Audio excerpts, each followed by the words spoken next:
Hello, it's Dave here, or Davido Libido. I've just picked up a new keyboard. It's the Vortex Pok3R. This I've just bought mainly because I was getting a little bored of my V60, mainly because of the colour, which I know is a bit silly, but hey, I like white and this is white, which you'll see shortly. This keyboard, as you can tell by the box, is very minimalistic. They haven't bothered adding any silly photos or doing any branding particularly, and this is something that runs through the whole theme of the board, except it is very feature rich. Inside the box you have a secondary inner box and a cable. The cable is a mini USB cable. I think it's about 1 meter, 1.2 meters, something along them kind of lines. So not, not stupidly huge, but workable. With it being a detachable cable, you can quite easily get one sleeved or custom made. So that's a possibility if you want to keep a theme of the computer. Inside the secondary box, you have the keyboard. It's wrapped in a like a foam sleeve, and there she is. The main difference between the Pok3R and the Pok2 is the Pok3R comes with an aluminium case. It's got far more programmable keys and functions. So straight out the box, you've got some pre-programmed layouts. So you've got Dvorak and you've got another one, I can't remember it. But so straight out the box, you don't have to mess around, you don't have to program yourself. So it is very, very good. You've also got multiple layers if you want to program your own, and basically you can turn it in to do whatever you want. If you want to change the backspace and have it as an escape key, go ahead, do it. If you want, put your WASD keys as up, down, left, right, all you have to do, change the function, change the layer, and do it.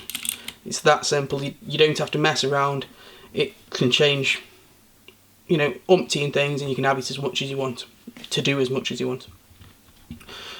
I think each key has got 32, it can be programmed 32 times, so each one can have multiple layers on each switch. You've got switches on the back, so the switches do things, and your function does things, so they are very, very in-depth. The key types for this one, I've gone for cherry greens. The cherry green isn't a popular switch in the UK, which is primarily why I bought it. I've never used one for long, and I really like them. They're a very, very stiff key.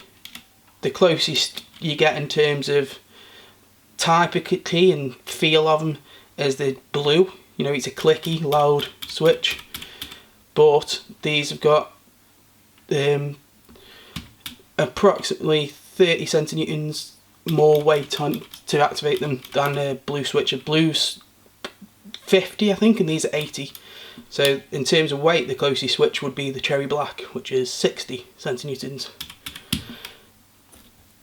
So that's it. Obviously, with them being cherry, they have got the standard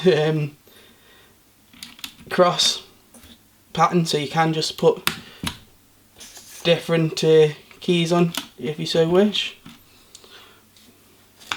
But that's it.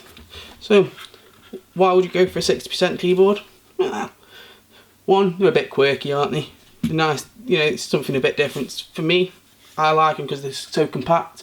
I don't use the numpad so much. I don't use the up, down, left, right keys that much. Sometimes you miss them, but very rarely. And going to LAN events, these are pretty fun.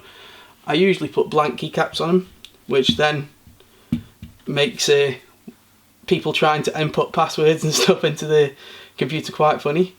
But yeah, that's it really.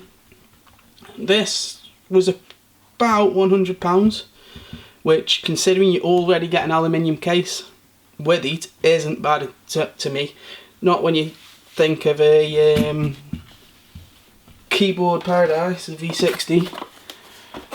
These are approximately £60 to £80, but then a case on top is another £60. So you know you're paying a lot more for that one. Plus this one's in white. Yay, white. Well, that's pretty much all I wanted to show you for this for now. I will do a little bit of a write-up which should accompany this video on my website, which is davidolibido.co.uk, and that'll go a little bit further in depth to what the function key does, what the PN key does, and all that kind of stuff. So yeah, thanks very much for watching. See you in a bit.